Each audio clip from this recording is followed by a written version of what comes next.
ஆண்டவராகிய இயேசு கிறிஸ்துவின் நாமத்தினாலே மறுபடியும் உங்களை வாழ்த்துகிறேன்.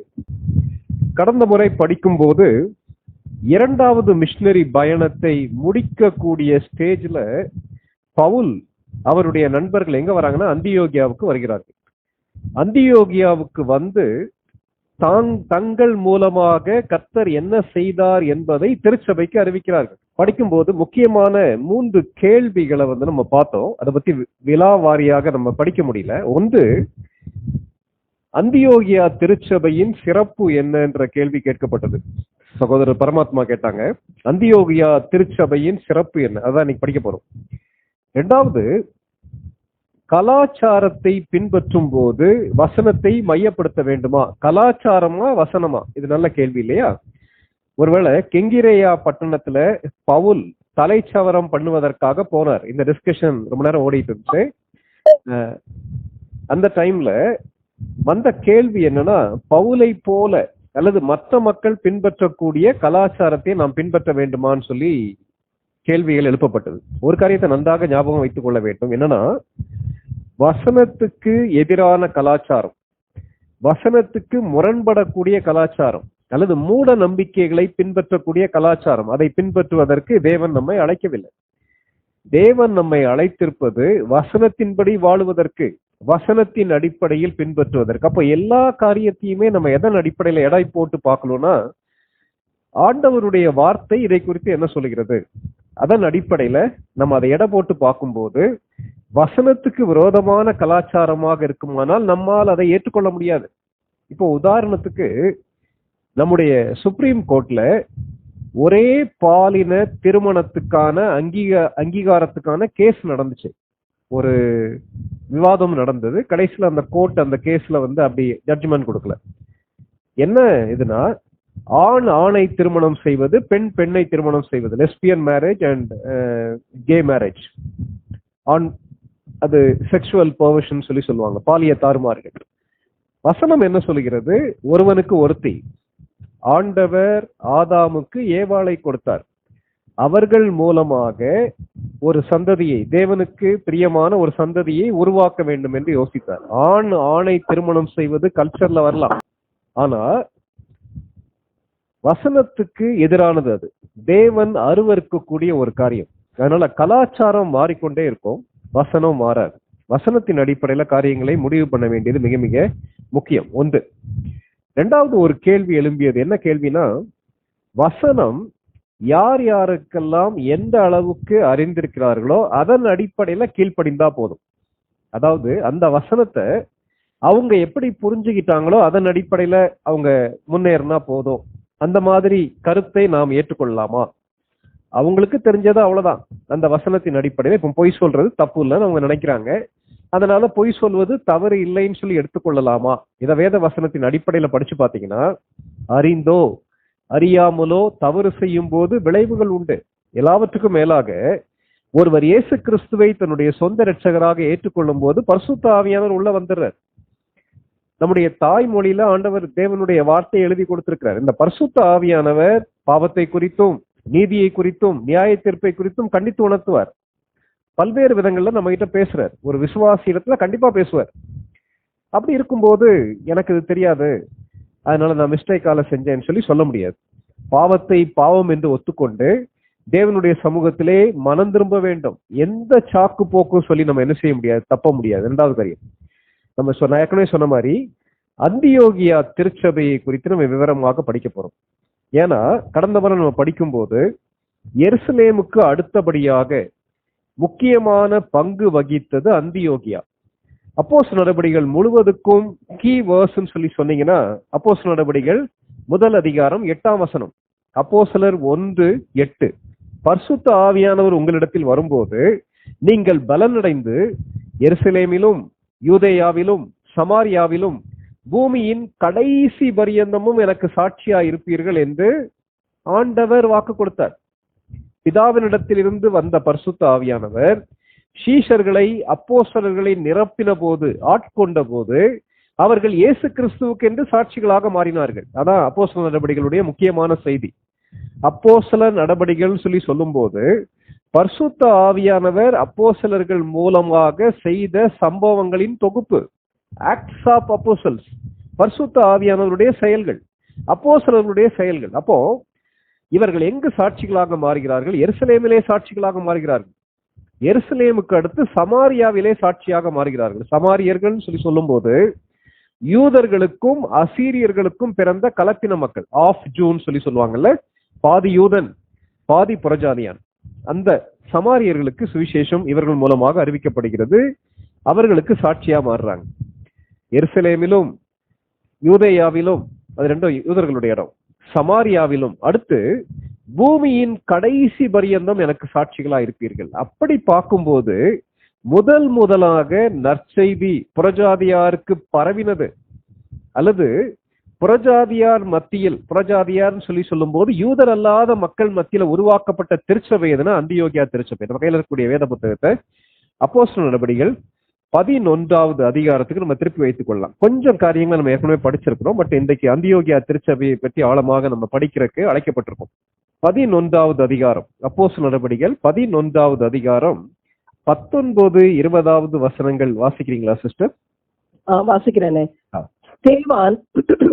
ஸ்தேவான் நிமித்தமாய் எழும்பின உபத்திரவத்தினாலே சிதறப்பட்டவர்கள் சுவிசேஷ வசனத்தை யூதர்களுக்கே அன்றி மற்ற ஒருவருக்கும் அறிவியாமல் பெனிக்கே நாடு, சீப்ரு தீவு, அந்தியோகியா பட்டணம் வரைக்கும் சுற்றித் திரிந்தார்கள். அவர்களில் சீப்ரு தீவாரும் சிரேனே பட்டணத்தாரும் ஆகிய சிலர் அந்தியோகியா பட்டணத்துக்கு வந்து கிரேக்கருடனே பேசி கர்த்தராகிய இயேசு கிறிஸ்துவை குறித்து பிரசங்கித்தார்கள். Thank you sister. என்ன நடக்குது? ஸ்தேவான் நிமித்தமாக உபத்திரவம் ஆரம்பிக்கிறது. 8வது அதிகாரம் முதல் வசனத்துல நீங்க பாத்தீங்கன்னா, சவுல் சபையை பாழாக்கி கொண்டிருந்தான்.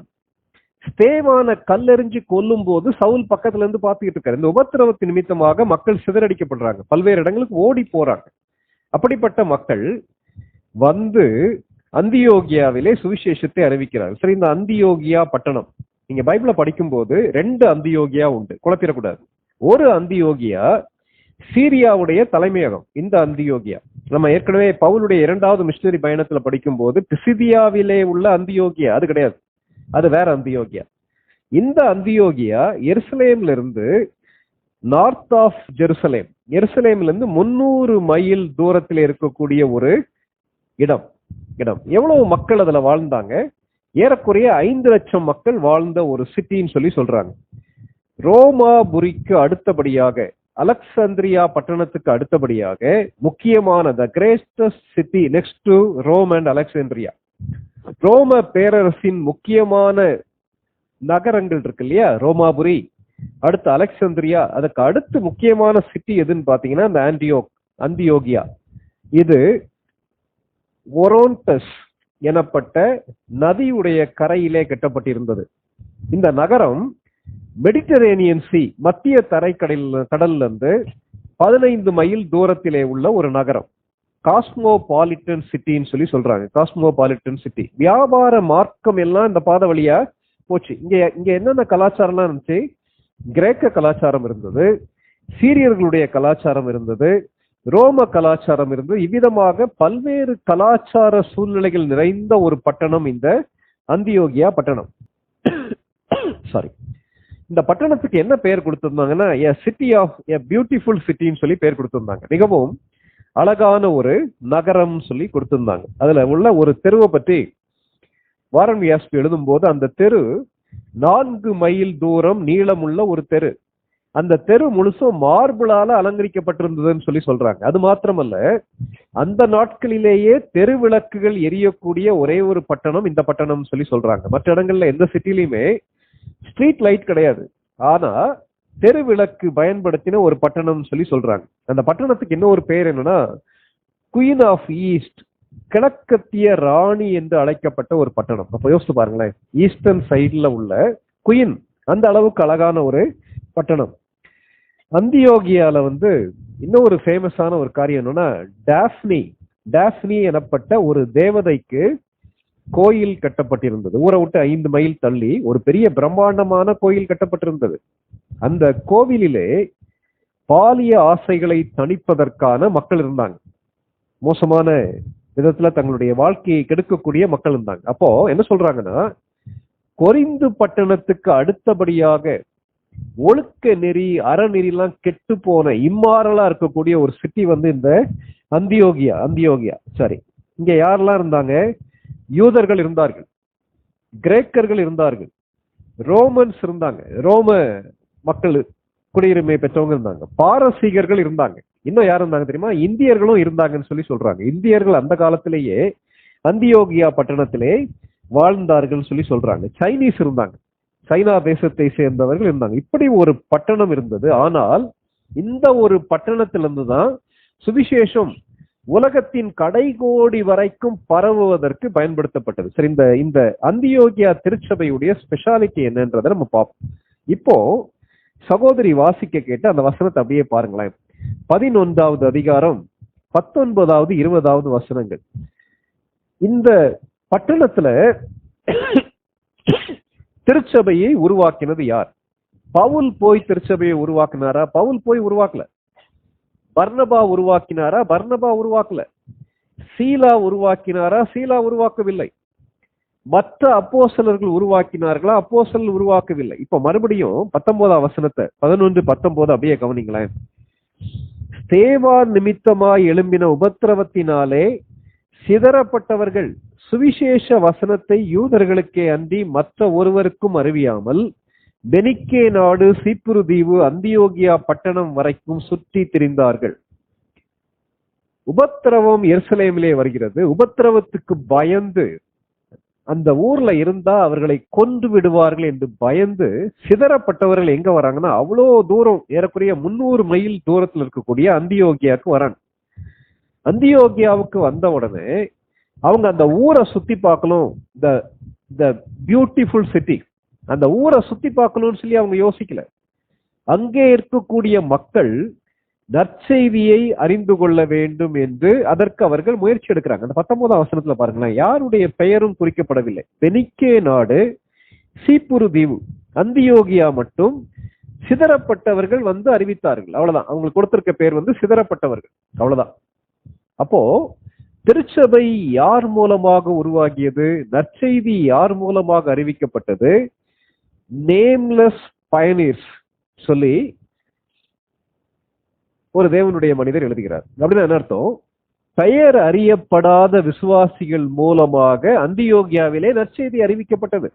அநேகத்தில் நம்ம என்ன தெரியுமா யோசிக்கிறோம்? ஒரு திருச்சபை உருவாவதற்கு, சுவிசேஷம் உலகம் முழுவதும் பரம்பி செல்வதற்கு பெரிய பெரிய ஆட்கள் தேவை. நான்லாம் அப்படி பெரிய ஆள்லாம் கிடையாது. நான் செய்யக்கூடிய ஊழியம் சாதாரண ஒரு ஊழியம். சாதாரண ஒரு நபருக்கு போய் நான் சுவிசேஷத்தை அறிவிக்கிறதால, அல்லது என் கையில கொடுத்திருக்கிற இந்த ஊழியத்தை, அது எந்த ஊழியமாகவும் இருக்கலாம், ஒருவேளை திருச்சபை ஊழியமாக இருக்கலாம், அல்லது சின்ன பிள்ளைகளுக்கான சண்டே ஸ்கூல் ஊழியமா இருக்கலாம், மாணவ மாணவிகள் மத்தியில, வாலிபர்கள் மத்தியில செய்யப்படுற ஊழியமாக இருக்கலாம், கிராம ஊழியமாக இருக்கலாம், அல்லது தனிப்பட்ட விதத்துல மற்றவர்களுக்கு நற்செய்தி அறிவிக்கக்கூடிய பர்சனல் இவாஞ்சலிசமா இருக்கலாம். நான் செய்யக்கூடிய ஊழியம் என்ன பலனை கொடுக்கும் சொல்லி நம்ம நேரத்துல யோசிக்கிறோம். ஏன்னா பெரிய பிரபலமான ஊழியர்கள் நம்முடைய கண்களுக்கு தெரியுறாங்க. கர்த்தர் அவர்கள் மூலமாக பெரிய காரியங்களை செய்கிறார்னு சொல்லி நம்ம யோசிக்கிறோம். ஆனா அந்தியோகியா பட்டணம் சாதாரணமான மக்கள், அதுவும் உபத்திரவத்தின் நிமித்தமாக தங்களுடைய ஊரை விட்டு ஓடி வந்தவர்கள். அவர்கள் நற்செய்தியை அறிவிப்பதன் மூலமாக உருவாக்கப்பட்ட திருச்சபை. அப்போ பாதிக்கப்பட்டவர்களாலே பிரசங்கிக்கப்பட்ட இடம் இந்த அந்தியோகியா. எவ்வளவு அருமையான ஒரு காரியம் இல்லையா? கேட்டிருக்க அருமையான சகோதர சகோதரிகளே, நாம் ஒவ்வொருவரும் நம்முடைய பங்கை நிறைவேற்றுவதற்கு அழைக்கப்பட்டிருக்கோம். ஒரு தேவனுடைய மனிதர் இதை குறித்து இவ்விதமாக எழுதுகிறார்.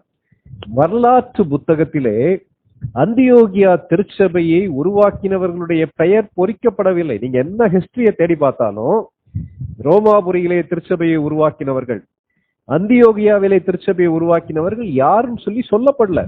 ஆனால் சாதாரண விசுவாசிகள், சிதறப்பட்டவர்கள்.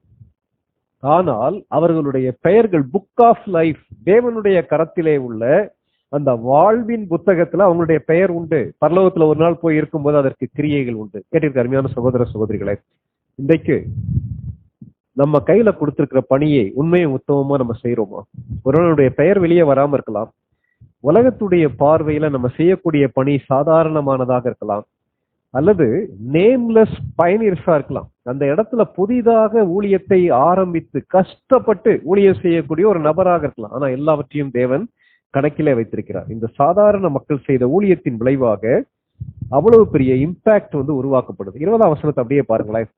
அந்தியோகியா பட்டணத்துக்கு கிரேக்கர்களுடனே பேசி கர்த்தராகிய இயேசுவை குறித்து பிரசங்கித்தார்கள். அது என்ன? கர்த்தராகிய இயேசு கிறிஸ்துவை குறித்து பிரசங்கித்தார்கள். ஆக்சுவலா அந்த மொழி பெயர்ப்புல இவ்விதமாக வந்திருக்க வேண்டும்.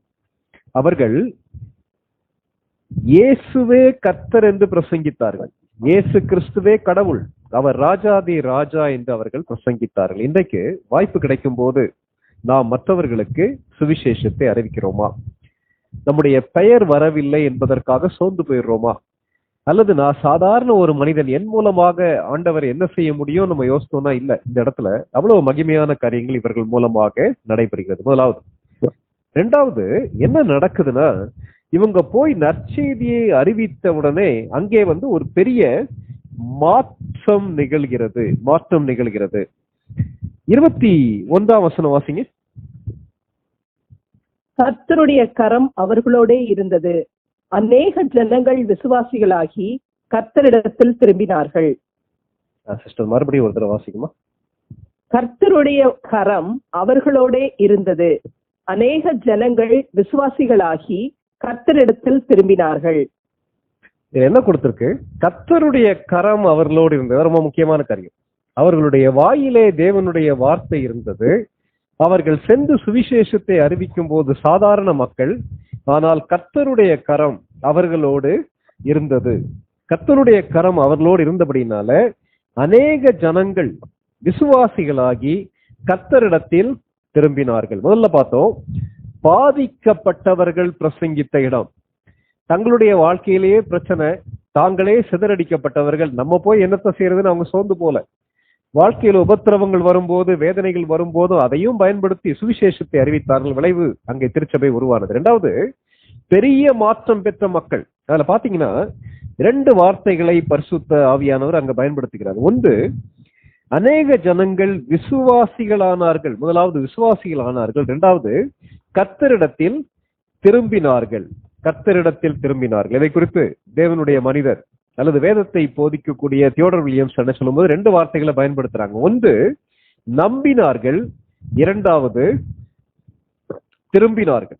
என்ன நம்பினார்கள்? இயேசு கிறிஸ்துவே இரட்சகர் என்பதை நம்பினார்கள். இரண்டாவது, எதிலிருந்து திரும்பினார்கள்? பழைய பாவ வாழ்க்கையிலிருந்து திரும்பினார்கள். தங்களுடைய சுய நீதியிலிருந்து அவர்கள் திரும்பினார்கள். ஒருவேளை திரும்பாமல் நம்புவது பெயர் கிறிஸ்தவத்துக்கு நேராக வழி நடத்தும். இன்னைக்கு நிறைய பேர் நம்புறாங்க இயேசு கிறிஸ்து இரட்சகர்னு சொல்லி. ஆனா அவங்களுடைய வாழ்க்கையில மனம் திரும்புதல் கிடையாது. இந்த இடத்துல அந்தியோகியா திருச்சபையில போய் இந்த பெயர் அறியப்படாத விசுவாசிகள் சொன்ன உடனே கர்த்தருடைய கரம் அவர்களோடு இருந்தது. அந்த கர்த்தருடைய கரம் அவர்களோடு இருந்தபடினால மக்களுடைய மனதிலே ஒரு பெரிய மாற்றம் வந்தது. மக்களுடைய மனதில் பெரிய மாற்றம். என்ன மாற்றம்?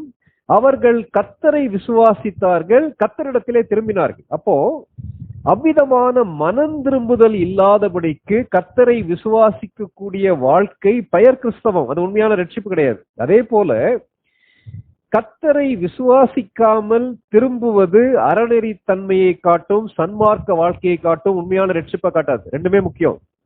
மனம் திரும்ப வேண்டியது முக்கியம், இயேசு கிறிஸ்து மீது விசுவாசம் வைக்க வேண்டியது முக்கியம். இதுதான் எழுப்புதல். மனிதர்களுடைய வாழ்க்கை தலைகீழாக மாற்றப்பட வேண்டுமானால் பழைய வாழ்க்கையிலிருந்து திரும்பி கிறிஸ்துவனிடத்திலே வர வேண்டும். இயேசு கிறிஸ்து இரட்சகர், பாவத்துக்காக மரித்தவர், உயிர்த்தெழுந்தவர் என்பதை மனப்பூர்வமாக விசுவாசித்து ஏற்றுக்கொள்ள வேண்டும். ரெண்டுமே நடக்கணும். நம்ம லைஃப்ல நடந்திருக்கா? கொஞ்சம் யோசித்து பார்க்கலாம். மாற்றம் பெற்ற மக்கள், இவர்களுடைய மாற்றத்துடைய அடிப்படையான காரியம் என்னன்னா, அவர்கள் கர்த்தரை நம்பினார்கள், கர்த்தரிடத்திற்கு அவர்கள் திரும்பினார்கள். விளைவு ஒரு பெரிய மாற்றம் அங்க வந்துச்சு. மாற்றம் பெற்ற மக்கள். இது இந்த செய்தி எங்க போகுதுன்னா எருசலேம் திருச்சபைக்கு போகுது. 11வது அதிகாரம் 22, 23வது வசனங்களை வாசிங்க சிஸ்டர். 11, 22, 23. எருசலேமில் உள்ள சபையார் இந்த காரியங்களை குறித்து கேள்விப்பட்ட போது அந்தியோகியா வரைக்கும் போகும்படிக்கு பர்னபாவை அனுப்பினார்கள். அவன் போய் சேர்ந்து தேவனுடைய கிருபையை கண்டபோது சந்தோஷப்பட்டு கர்த்தரிடத்தில் மன நிர்ணயமாய் நிலைத்திருக்கும்படி எல்லாருக்கும் புத்தி சொன்னான். இந்த வசனத்துல என்ன நடக்குது? இந்த புறஜாதியார் இயேசு கிறிஸ்துவை ஏற்றுக்கொண்டார்கள்ன்ற செய்தி எருசலேம் திருச்சபையில் உள்ள தலைவர்களுக்கு வருகிறது. எருசலேம்ல யார் இருக்கா? பேதுரு அங்கதான் இருக்கார், யாக்கோபு அங்கதான் இருக்கார், தலைவர்கள் அங்கதான் இருக்காங்க, அப்போஸ்தலர்கள் அங்கதான் இருக்காங்க. ஒருவேளை உபத்திரவத்து நிமித்தமாக பல்வேறு இடங்கள்ல கடந்து போகும்போது ஒரு சிலர் அங்க இருக்காங்க. அந்த செய்தியை கேட்டவுடனே அவங்க என்ன செய்யறாங்கன்னா, என்ன நடக்கிறது என்பதை அறிந்து கொள்வதற்காக யார் அனுப்புறாங்க தெரியுமா? பர்னபாவை அங்க அனுப்புறாங்க. சுவிசேஷம் அறிவிக்கப்பட்டது பெயர் தெரியாத விசுவாசிகள் மூலமாக. ஆனால் அவர்களை கண்காணிப்பதற்கு, அவர்களை உறுதிப்படுத்துவதற்காக யார் அனுப்புறாங்கன்னா பர்னபாவை அனுப்புறாங்க. ஏன் பர்னபாவை செலக்ட் பண்ணாங்கன்னா அதுல நிறைய காரியங்கள் இருக்கு. நம்ம ஏற்கனவே பர்னபாவை பற்றி படிச்சிருக்கிறோம். அவருடைய பெயர் ஆறுதலின் மகன் எனப்பட்ட பர்னபா. பெயர் அறியாத மக்கள் மூலமாக நற்செய்தி அறிவிக்கப்பட்ட திருச்சபை, கர்த்தருடைய கரத்தின் மூலமாக மனம் திருமண திருச்சபை. ஒவ்வொரு படியும் அவங்க லைஃப்ல முன்னேற்றம் வருது. அப்படி இருக்கும்போது அவர்களை கர்த்தருக்குள் பலப்படுத்துவதற்கு பர்னபாவை அனுப்புகிறார்கள். பர்னபா மூலமாக பலப்படுத்தப்பட்ட ஒரு திருச்சபை. அதான் நம்ம அந்த வேதத்துல வாசிக்கிறோம். இன்றைக்கு புதிதாக இயேசு கிறிஸ்துவை ஏற்றுக்கொண்ட மக்களை பார்க்கும்போது அவர்களை கிறிஸ்துவுக்குள்ள பலப்படுத்துவதற்கு நம்ம முயற்சி எடுக்கிறோம். இதுல நிறைய வார்த்தைகள் இருக்கு. நீங்க நேரம் இருக்கும்போது அதை ஆழமா படிச்சு பாருங்க. பர்னபாவை அனுப்பினார்கள். 23ஆம் வசனம், 24ஆம் வசனம், 25 வாசிங்க சிஸ்டர். அவன் போய் சேர்ந்து தேவனுடைய கிருபையை கண்டபோது சந்தோஷப்பட்டு கர்த்தரிடத்தில் மன நிர்ணயமாய் நிலைத்திருக்கும்படி எல்லாருக்கும் புத்தி சொன்னான். அவன் நல்லவனும் பரிசுத்த ஆவியினாலும் விசுவாசத்தினாலும் நிறைந்தவனுமாய் இருந்தான். அநேக ஜனங்கள் கர்த்தரிடமாய் சேர்க்கப்பட்டார்கள். பின்பு பர்னபா சவுலை தேடும்படி தர்சுவுக்கு புறப்பட்டு போய் அவனை கண்டு அந்தியோகியாவுக்கு அழைத்து கொண்டு வந்தான். தேங்க்யூ. என்ன நடக்குது? பர்னபா பற்றி அதுல ஒரு அறிமுகம் சொல்லப்பட்டிருக்கு. 24ஆம் வசனத்தை பாருங்க. அவன் நல்லவன். நல்லவன்ற வார்த்தை என்ன அர்த்தம்? கலாத்தியர் 5வது அதிகாரத்துல ஆவியின் கனி, அந்த 9 பண்புகள் இருக்குல்ல, அதுல வரக்கூடிய ஒரு பண்பு நற்குணம். அந்த நற்குணத்தினாலே நிறைந்த ஒரு மனிதன் இந்த பர்னபா. பரிசுத்த ஆவியானவராலே நிரப்பப்பட்ட ஒரு மனிதன். பரிசுத்த ஆவியினாலே மாத்திரமல்ல, விசுவாசத்தினாலே நிரப்பப்பட்ட மனிதன். இவனுடைய ஊழியத்தின் நிமித்தமாக இவன் போய் அங்க மக்களை பலப்படுத்துவதன் விளைவாக அநேகர் கிறிஸ்துவண்டை சேர்த்து கொள்ளப்பட்டார்கள். அதுல என்ன நடக்குதுன்னு பாருங்க. 23ஆம் வசனத்தை கொஞ்சம் பாருங்க. அவன் போய் என்ன செய்யறான்னா பாக்குறாரு. பார்த்துட்டு என்ன பாக்குறாருன்னா, தேவனுடைய கிருபையை கண்டார். கர்த்தர் எவ்வளவு ஆச்சரியமாக எருசலேம்ல இருந்து 300 மைல் தூரத்தில் இருக்கக்கூடிய புறஜாதியாரை கர்த்தர் சந்தித்தார். கர்த்தருடைய கிருபை எவ்வளவு பெரியதுன்னு சொல்லி அவர் பார்த்தார். இரண்டாவது என்ன செய்யறார் தெரியுமா? சந்தோஷப்பட்டார். சந்தோஷப்பட்டார். மூன்றாவது, நிலைத்திருக்கும்படி எல்லாருக்கும் புத்தி சொன்னார். இவர்கள் பர்னபாவுடைய ஊழியத்தின் மூலமாக சந்திக்கப்பட்டவர்களா? இல்லையே, இல்ல. ஆனா வேற யாரோ விசுவாசிகள் மூலமாக சந்திக்கப்பட்டவர்கள், சுவிசேஷத்தை அறிந்தவர்கள், இயேசு கிறிஸ்துவை ஏற்றுக்கொண்டவங்க. ஆனா அவர்களுடைய வாழ்க்கையில அந்த பெரிய மாற்றத்தை பர்னபா பார்க்கும்போது ரொம்ப சந்தோஷப்படுறாரு. அது மாத்திரமல்ல, தேவனுடைய கிருபையை கண்டு அவர்கள் கிறிஸ்துவுக்குள் நிலைத்திருக்கும்படி அவர்களை உறுதிப்படுத்துகிறார். விளைவு, அநேகர் புதிதாக கிறிஸ்துவின் சபையில் சேர்க்கப்பட்டார்கள். இன்னைக்கு நம்ம கொஞ்சம் யோசித்து பார்ப்போம். புதிதாக இயேசு கிறிஸ்துவை ஏற்றுக்கொண்ட விசுவாசிகளை பர்னபாவை போல உற்சாகப்படுத்துகிறோமா? பர்னபாவை போல கட்டி எழுப்புகிறோமா? பர்னபாவை போல அவர்களை உறுதிப்படுத்துவதன் மூலமாக புதிய விசுவாசிகளை கிறிஸ்துவுக்குள் கொண்டு வர நம்மால் முடிகிறதான்றதை யோசித்து பார்ப்போம். அடுத்து என்ன நடக்குது? போய் யாரை தேடுறாரு? பவுலை தேடுறாரு. 25ஆம் வசனத்துல 25ஆம் வசனத்துல பவுலை தேடி கண்டுபிடித்தான் சொல்லி வேதத்துல வாசிக்கிறோம். பர்னபாவுடைய ஸ்பெஷாலிட்டி என்னன்னா, பின்தொடர் பணி செய்யக்கூடியவர். பவுல் புதிதாக ஆண்டவரை ஏற்றுக்கொண்டு திருச்சபைக்குள்ள வரும்போது பவுலை சந்தேக கண்ணோடு மக்கள் பாக்குறாங்க. ஏன்னா தமஸ்குவிலே உள்ள விசுவாசிகளை அரெஸ்ட் பண்றதுக்காக நிருபங்களை வாங்கி கொண்டு வந்தவன். அப்படி இருக்கும்போது இப்படிப்பட்ட ஒரு மனுஷனை நம்முடைய ஃபெலோஷிப்புக்குள்ள அலோ பண்ணா இவன் வந்து ஏதாவது பிரச்சனை பண்ணிடுவானோன்னு சொல்லி சந்தேக கண்களோடு பார்க்கும்போது சவுலை கூட்டிட்டு வந்து அந்த ஐக்கியத்திலே அறிமுகப்படுத்தினது இந்த பர்னபா. இது நடந்துச்சு. இது நடந்து நாட்கள் கடந்த பின்பு என்ன நடக்குதுன்னா, பவுலை காணும். எத்தனை வருஷங்கள் கடந்து போய்விட்டது? 9 ஆண்டுகள் கடந்து போய்விட்டது. இப்போ அந்தியோகியாவில உள்ள ஊழியத்தை பார்க்கறதுக்காக எருசலேம் திருச்சபையிலிருந்து பர்னபாவை அனுப்புனாங்க. அனுப்பும்போது பர்னபா தானே எல்லா காரியங்களையும் செய்ய வேண்டும் சொல்லி யோசிக்கல. என்ன செய்யறாருன்னு சொல்லி மறுபடியும் அந்த வசனத்தை நம்ம வாசிக்க கேட்கலாம். 25ஆம் வசனம் வாசிங்க சிஸ்டர். 25. பின்பு பர்னபா சவுலை தேடும்படி தர்சுவுக்கு புறப்பட்டு போய் அவனை கண்டு அந்தியோகியாவுக்கு அழைத்து கொண்டு வந்தான். சவுலை தேடும்படி தர்சு பட்டணத்துக்கு போனார். ஏன் சவுல் பின்வாங்கி போயிட்டாரா? பின்வாங்கி போல. யூதர்கள் மத்தியில ஆண்டவருடைய ஊழியத்தை செஞ்சு கொண்டிருக்கார். அப்போ பர்னபா என்ன யோசிக்கிறாருன்னா, இந்த ஒரு மனிதன் புறஜாதியாருக்கு, யூதர் அல்லாதவர்களுக்கு நற்செய்தியை அறிவிப்பதற்காக தெரிந்து கொள்ளப்பட்ட மனிதன் சொல்லி அவர் சொல்லியிருக்கிறது இவருக்கு தெரியும். அவர் ஸ்பெஷல் கால், சிறப்பான அழைப்பு பெற்ற ஒரு தேவனுடைய மனிதன். அப்படி இருக்கும்போது இப்படி ஒரு ஆளை கூட்டிட்டு வந்து இங்க ஊழியத்துல நம்ம இணைப்போமானால், அவர் மூலமாக ஊழியம் செய்வோமானால் தனக்கு வர வேண்டிய பெயர் புகழ் கெட்டுரோன்னு சொல்லி அவர் யோசிக்கவே இல்லை. கொஞ்சம் யோசிச்சு பாருங்களேன். அந்தியோகியா திருச்சபை வளர்ந்ததற்கு காரணம் என்னன்னா, முகம் அறியாத விசுவாசிகள் நற்செய்தி அறிவித்தார்கள். கர்த்தருடைய கரம் அவர்கள் மத்தியில செயல்பட்டது. மூன்றாவது என்ன பார்த்தோம்? பர்னபா வந்து அவர்களை உற்சாகப்படுத்துகிறார், அவர்களுக்கு புத்தி சொல்லுகிறார். விளைவு அவர்கள் உற்சாகப்படுத்தப்பட்டு மற்றவர்களையும் கிறிஸ்துவுக்குள்ள கொண்டு வராங்க. அவங்க மாத்திரம் இல்ல, என்ன நடக்குது தெரியுமா? பவுல் இப்படிப்பட்ட புறஜாதிகள் மத்தியில நற்செய்தியை அறிவிக்கக்கூடியவர். பவுல் மெத்த படித்தவர், பர்னபாவோட அதிகமாக படித்தவர், பல்வேறு தாளந்துகள் படைத்தவர், பர்னபாவுக்குள்ள இல்லாத அநேக வரங்கள் படைத்தவர். அப்படி இருக்கும்போது பர்னபா தனியாக ஊழியத்தை செய்யணும்னு சொல்லி யோசிக்காதபடிக்கு இந்த இடத்துல இந்த ஊழியத்துக்கு யார் தகுதியா இருப்பாங்கன்ற ஆளை தேடி கண்டுபிடிச்சு கொண்டு வந்து அந்தியோகியா திருச்சபையிலே ஊழியத்தை நிறைவேற்றுகிறார். கொஞ்சம் யோசித்து பார்ப்போம். டிஃபரெண்ட் ரிசோர்சஸ் யூஸ் பண்ணக்கூடிய பர்னபா.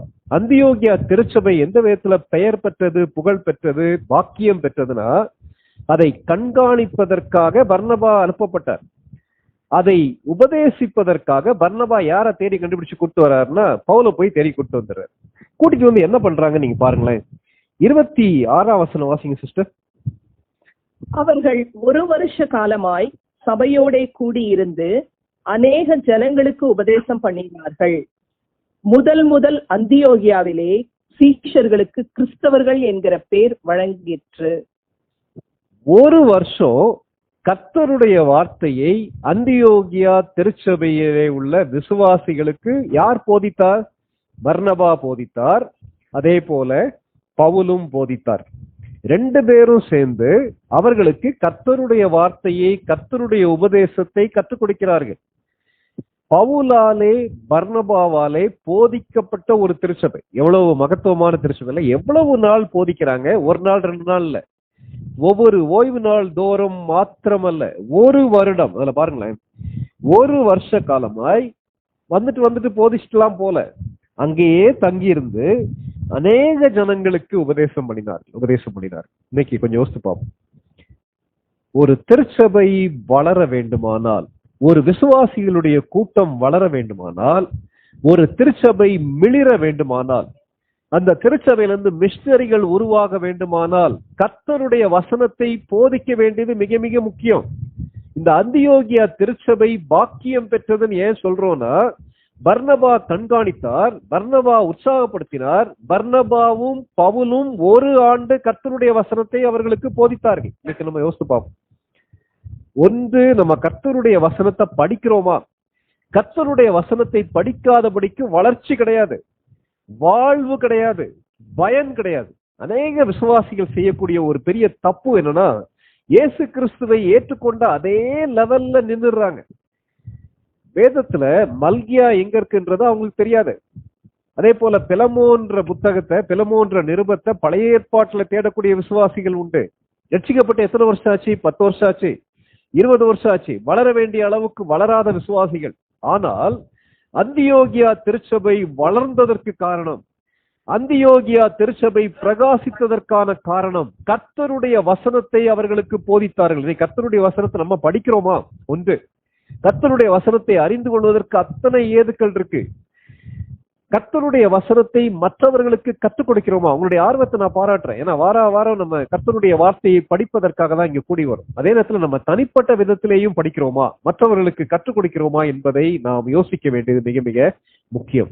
இன்னைக்கு நம்முடைய திருச்சபைகளுக்கு இது எவ்வளவு தேவை இல்லையா?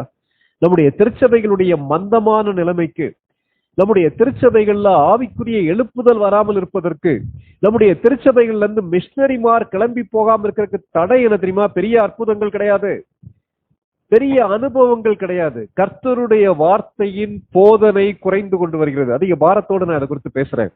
ஆனால் நம்ம ஏற்கனவே படிச்சிருக்கிறோம், பவுல் ஒரு இடத்துக்கு ஊழியத்துக்கு போனார்னா 1.5 ஆண்டு அங்க தங்கி இருந்து கர்த்தருடைய வசனத்தை போதிக்கிறாங்க. இந்த இடத்துல புறஜாதியார் மத்தியில அவ்வளவு தூரத்துல இருந்து, ஒருவேளை அந்த தர்சு பட்டணத்துல இருந்து கூட்டிக் கொண்டு வந்த பவுலும் பர்னபாவும் சேர்ந்து 1 ஆண்டு கர்த்தருடைய வார்த்தையை அவர்களுக்கு போதிக்கிறார்கள். விளைவு என்ன தெரியுமா? அந்த வசனத்துடைய பின்பகுதி நீங்க பாருங்க.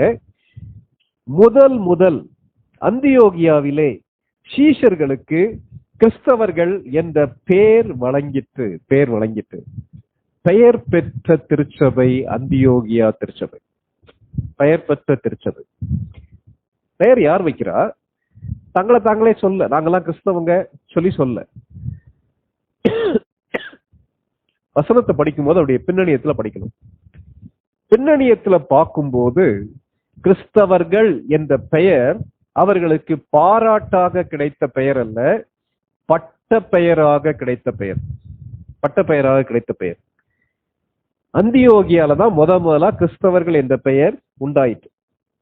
நீங்க இந்த அந்தியோகியாவுடைய கலாச்சாரத்தை படிச்சு பாத்தீங்கன்னா அதுல ஒரு கதை உண்டு. இந்த அந்தியோகியா மக்கள் எப்படிப்பட்டவங்கன்னா, எளிதாக மற்றவர்களுக்கு பட்ட பெயர் வைக்கக்கூடியவர்கள். பட்ட பெயர் வைக்கிறவங்க சிலவங்க எக்ஸ்பர்ட்டா இருப்பாங்கல்ல, ஒரு ஆளுடைய உருவத்தை வச்சு செயலை வச்சு அவர்களை கேலியாக சித்தரிக்கக்கூடிய மக்கள் இருக்காங்கல்ல, அவ்விதமாக சித்தரிக்கக்கூடியவங்க இந்த அந்தியோகியா மக்கள்.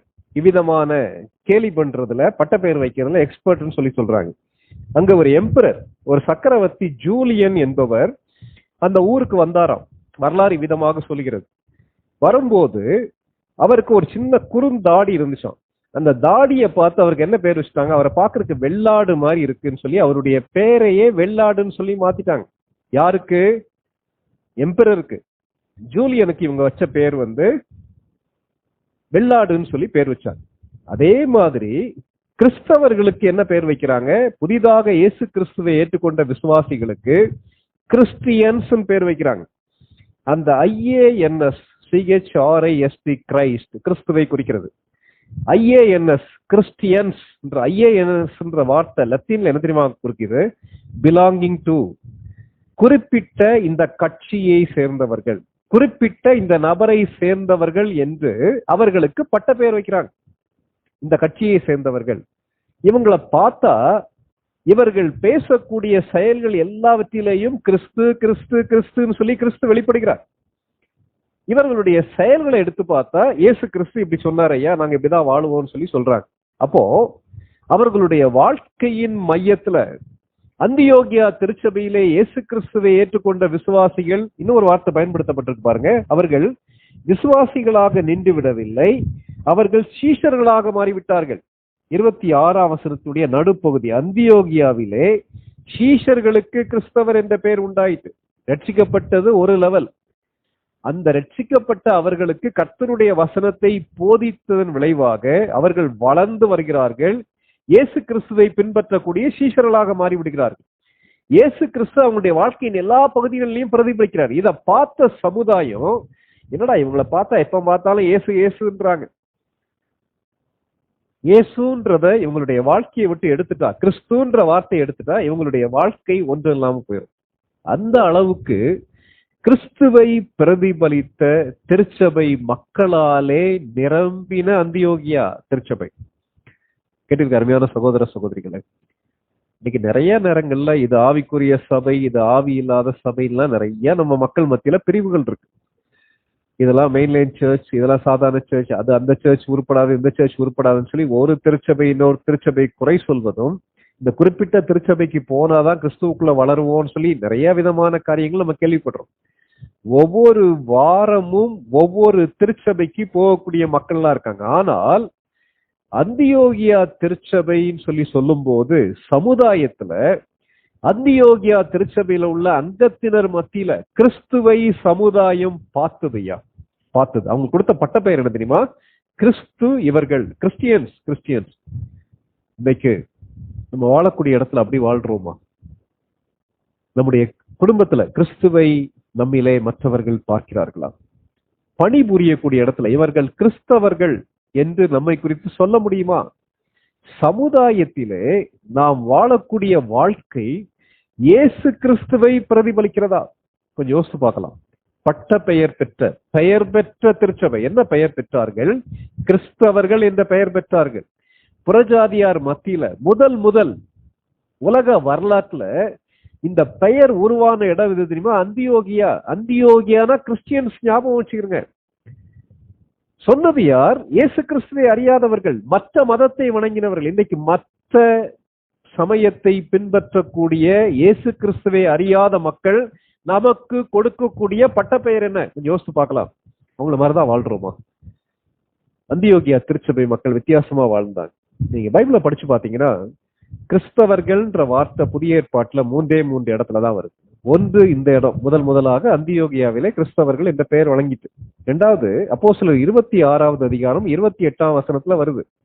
1 பேதுரு 4வது அதிகாரத்துல வருது. 3 இடத்துலதான் கிறிஸ்தவர்கள் என்ற வார்த்தை பயன்படுத்தப்படுகிறது. மற்ற இடங்கள்ல என்ன வார்த்தை பயன்படுத்தப்படுகிறது? இந்த மார்க்கத்தார், இந்த வழியை பின்பற்றக்கூடியவர்கள், தேவனை வணங்கிறவர்கள், சகோதரிகள் என்ற வார்த்தை பயன்படுத்தப்படுகிறது. அந்தியோகியா திருச்சபை பெயர் பெற்ற திருச்சபை. இன்னைக்கு நமக்கு யோசித்து பார்ப்போம். நம்முடைய வாழ்க்கை மூலமாக கிறிஸ்து மைமைப்படுகிறாரா? நம்ம உருவாக்கக்கூடிய மக்கள் கிறிஸ்துவை பிரதிபலிக்கக்கூடிய விதத்துல அவர்களுக்கு காரியங்களை போதித்து கிறிஸ்துவுக்குள்ளே அவர்களை செதுக்கி உருவாக்குறோமான்றத கொஞ்சம் நம்ம என்ன செய்வோம், யோசித்து பார்ப்போம். அடுத்த படிக்குள்ளே அவர்கள் நகர்ந்து செல்கிறார்கள். 11வது அதிகாரத்துல 27ஆம் வசனத்துல இருந்து 30ஆம் வசனம் வரைக்கும் வாசிங்க சிஸ்டர். அந்நாட்களிலே எருசலேமிலிருந்து சில தீர்க்கதரிசிகள் அந்தியோகியாவுக்கு வந்தார்கள். அவர்களில் ஒருவனாகிய அகபு என்பவன் எழுந்து உலகமெங்கும் கொடிய பஞ்சம் உண்டாகும் என்று ஆவியானவராலே அறிவித்தான். அது அப்படியே கிலவுதிராயனுடைய நாட்களிலே உண்டாயிற்று. அப்பொழுது சீஷரில் அவரவர் தங்கள் திராணிக்கு தக்கதாக யூதேயாவில் குடியிருக்கிற சகோதரருக்கு உதவியாக பணம் சேகரித்து அனுப்ப வேண்டும் என்ற தீர்மானம் பண்ணினார்கள். அப்படியே அவர்கள் சேகரித்து பர்னபா, சவுல் என்பவர்களுடைய கையிலே கொடுத்து மூப்பரிடத்திற்கு அனுப்பினார்கள். Thank you sister. இந்த வசனங்கள்ல அந்தியோகியா திருச்சபை அடுத்த படிக்கு கடந்து செல்கிறது. என்ன திருச்சபை இவர்கள்? முதலாவது, பாதிக்கப்பட்டவர்கள் நற்செய்தி அறிவித்த திருச்சபை. இரண்டாவது, பெரிய மாற்றம் பெற்ற திருச்சபை. மூன்றாவது, பர்னபாவினால் பலப்படுத்தப்பட்ட திருச்சபை. நான்காவது, பவுலும் பர்னபாவும் போதித்த திருச்சபை. ஐந்தாவது, பெயர் பெற்ற திருச்சபை. ஆறாவது, இந்த 5 வசனங்களுக்கு நம்ம தலைப்பு கொடுத்தோம்னா பகிர்ந்து கொடுத்த திருச்சபை. என்ன நடக்குது? இதுல ஒரு வார்த்தை பயன்படுத்தப்படுகிறது. தீர்க்கதரிசிகள் வருகிறார்கள்.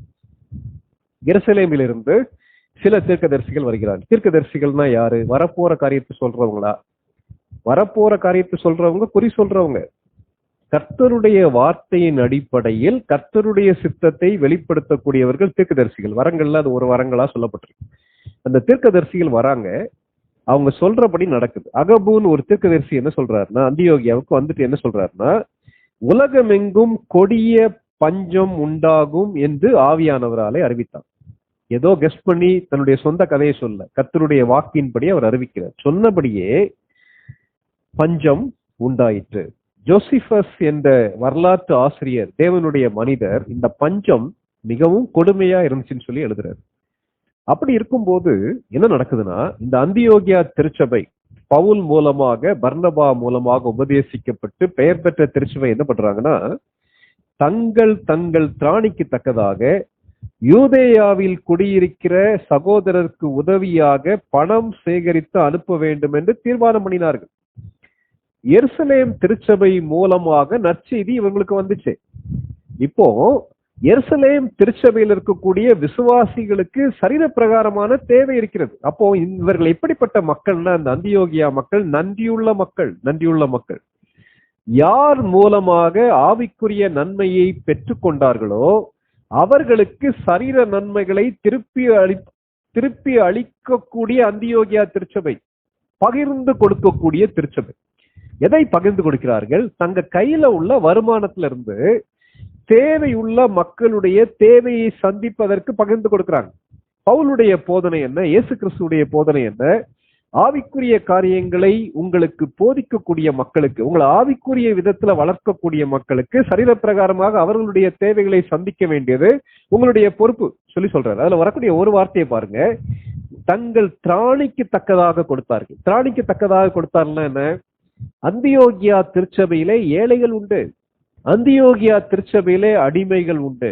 இன்னைக்கு கூட விசுவாசிகள் மத்தியில நீங்க பாத்தீங்கன்னா ஒரு நாளைக்கு கூலி வேலை செய்து 100 ரூபாய் சம்பாதிக்கக்கூடிய மக்களும் இருக்காங்க.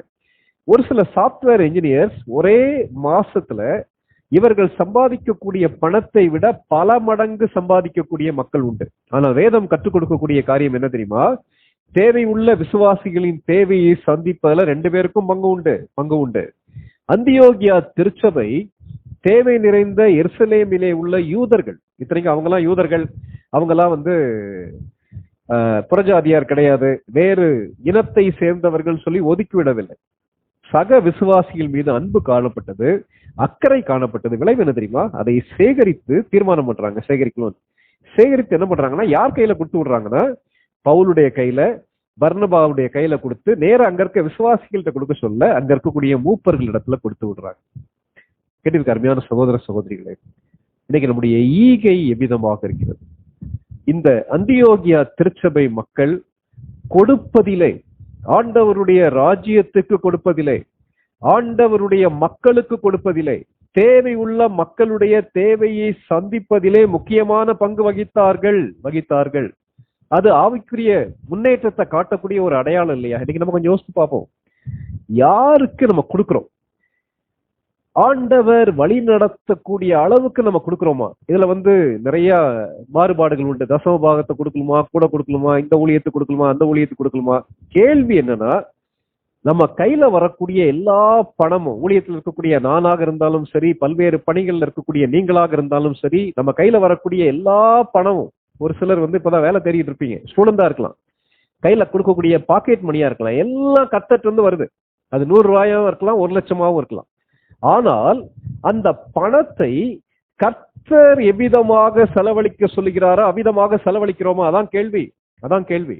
இந்த அந்தியோகியா திருச்சபையார் தங்களுடைய இவர்களையும் அந்த பஞ்சம் பாதித்திருக்கும். பஞ்சம் பாதிக்காமலாம் இருக்காது, அவர்களையும் பஞ்சம் பாதித்தது, அவர்களுக்கும் தேவை இருந்தது. அதன் மத்தியில பகிர்ந்து கொடுக்கக்கூடிய திருச்சபையாக காணப்பட்டார்கள். காரணம், கர்த்தருடைய ஆவியானவர் அவர்களை வழி நடத்தி இருப்பார்.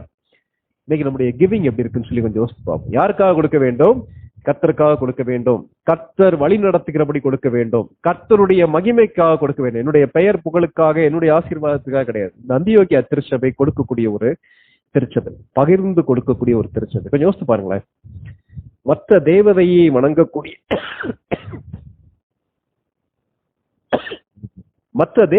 வணங்கக்கூடிய பின்னணியத்தில் உள்ள மக்கள், ஆனால் சுவிசேஷம் அவர்களை மாற்றிவிட்டது. பர்னபாவுடைய உற்சாகப்படுத்துதல் அவர்களை உறுதிப்படுத்தியது. பவுலும் பர்னபாவும் அவர்களுக்கு வசனத்தை கற்றுக் கொடுத்தது அவர்களை இன்னும் ஆழமாக வளர உதவியது.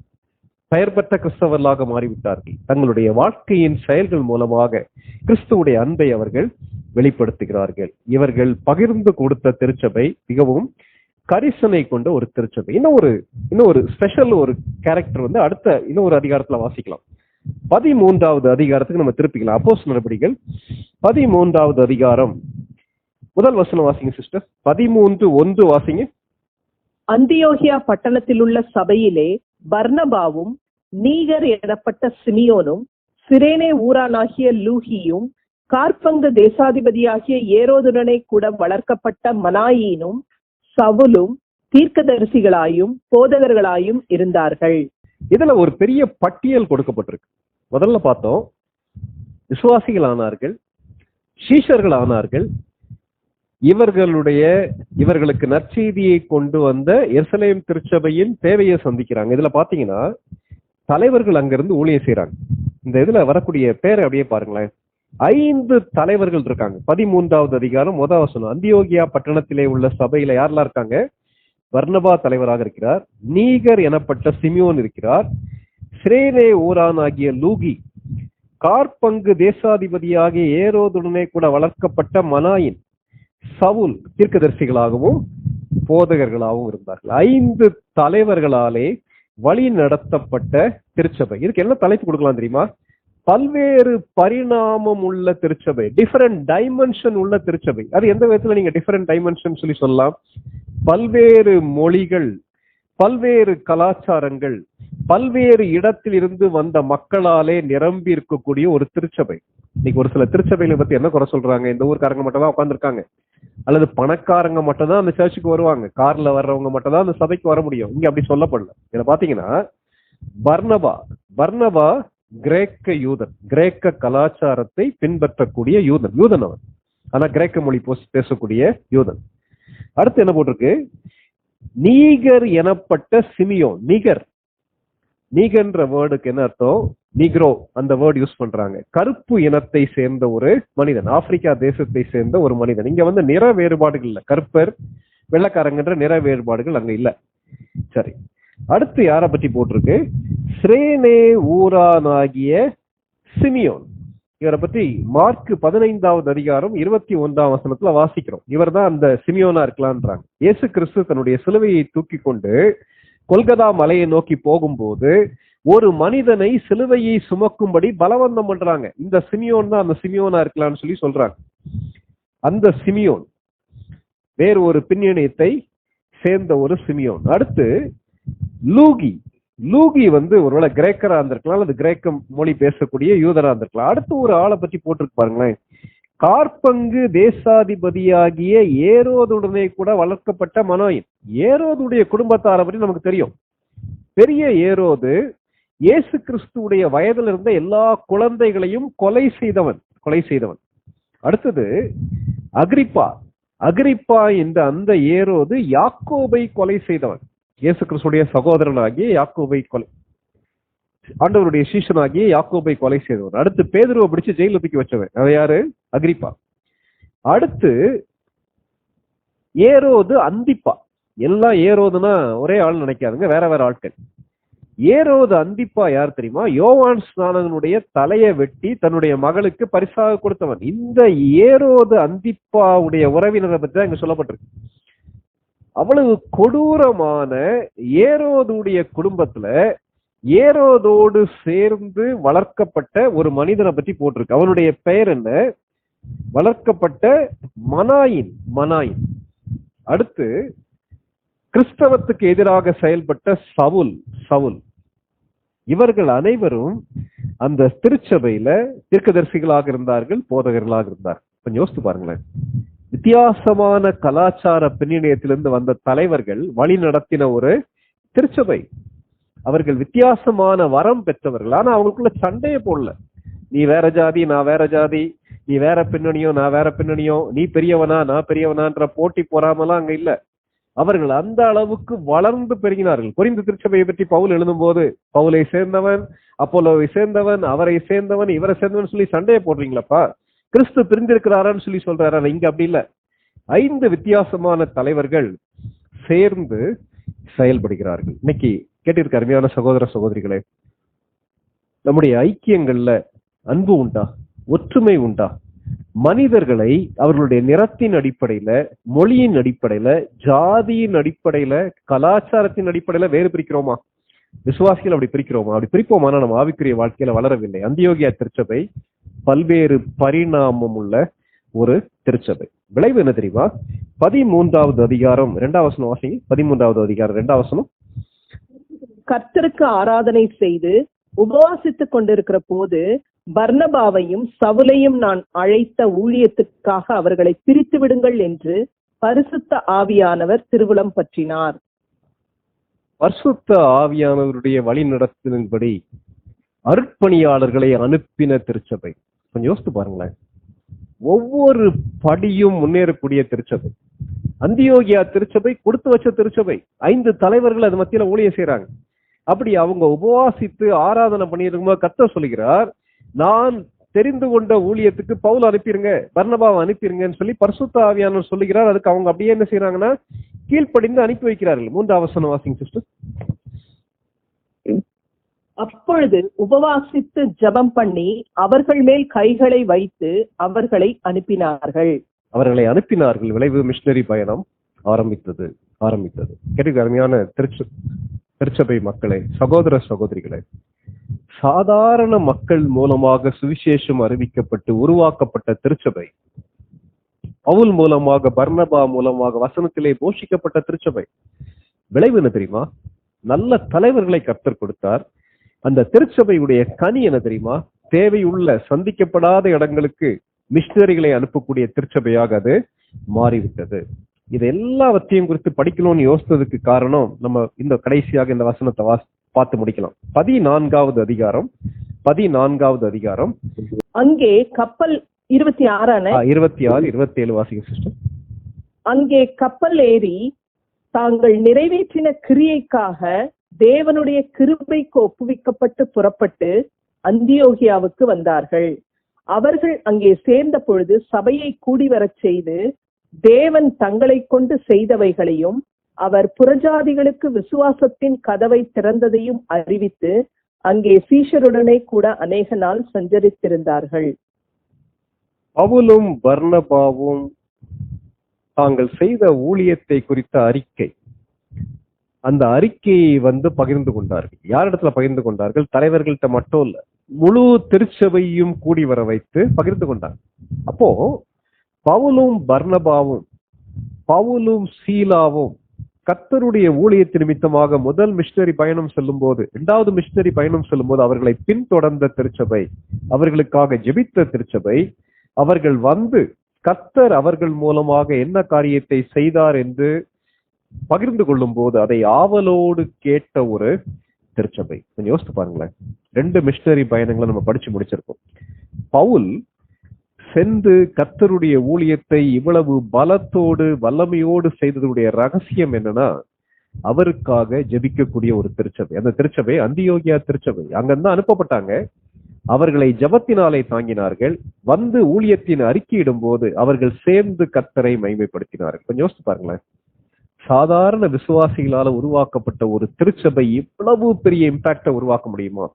கேட்டிருக்க அருமையான சகோதர சகோதரிகளே, நானும் நீங்களும் நம்முடைய பங்கை நிறைவேற்றும் போது அந்தியோகியாவை போல வரலாற்றையே அசைக்கக்கூடிய விசுவாசிகளுடைய திருச்சபையை நம்மால உருவாக்க முடியும். நம்முடைய பங்கை நம்ம நிறைவேற்றுவோமா?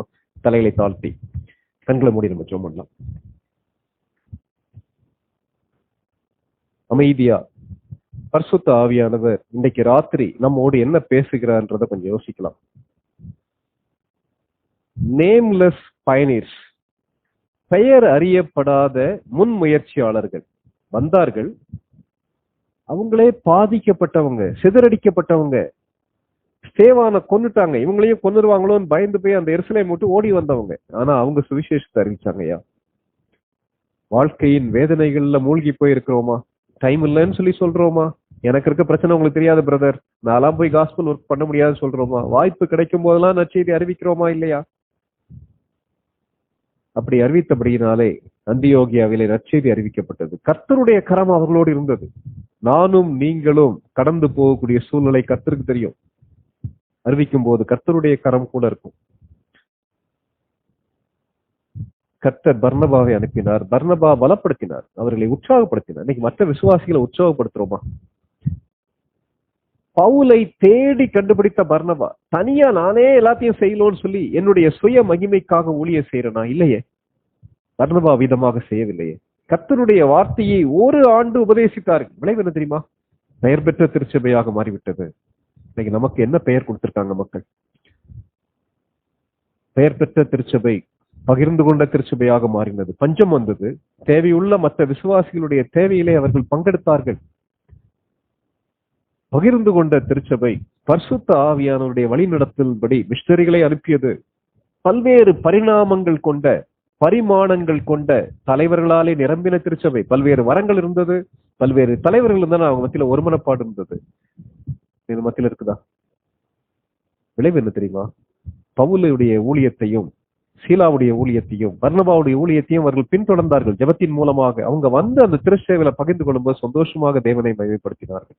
இன்னைக்கு ராத்திரி கர்த்தர் உங்ககிட்ட பேசியிருப்பாரா? எதை பேசினாரோ அதன் அடிப்படையில சுருக்கமாக நம்ம எல்லாரையும் கர்த்தருடைய கரத்துல கொடுத்து யாராவது ஒருத்தர் ஜெபித்து முடிக்கலாமா? சுருக்கமாக ஜெபம் பண்ணலாம். அன்பின் நல்ல ஆண்டவரே, இந்த வேலைக்காக நாங்கள் உங்களை துதிக்கிறோம், ஸ்தோத்திரிக்கிறோம். ஆண்டவரே, இந்த வேலையிலையும் அந்தியோகியா திருச்சபைய மூலியமா நீங்க எங்களோடு பேசுனீங்க. அந்த திருச்சபையில நடந்த சம்பவங்கள் அதையெல்லாம் நாங்க உள்வாங்கியிருக்கிறோம். ஆண்டவரே, எங்களுடைய வாழ்க்கையிலையும் ஒவ்வொரு நாளிலும் ஒவ்வொரு நேரத்திலும் எங்களுக்கு வாய்ப்பு இருக்கிற பொழுதெல்லாம் ஆண்டவரே, உங்களுடைய பணியை நீங்க எங்களை வச்சிருக்கிற இடத்துல எங்களுடைய ரோலை நாங்க செய்ய எங்களுக்கு உதவி செய்யுங்க. ஆண்டவரே, அவங்க தங்களுடைய பணிகளை நேர்த்தியா செய்து போனாங்க. அது மூலியமா மகிமையான காரியங்கள் நடந்து பார்க்கிறோம். ஆண்டவரே, உம்முடைய சித்தத்துக்கு எங்களை ஒப்பு கொடுத்து உம்முடைய பணியை நாங்க செய்ய எங்களை ஒப்பு கொடுக்கிறோம்.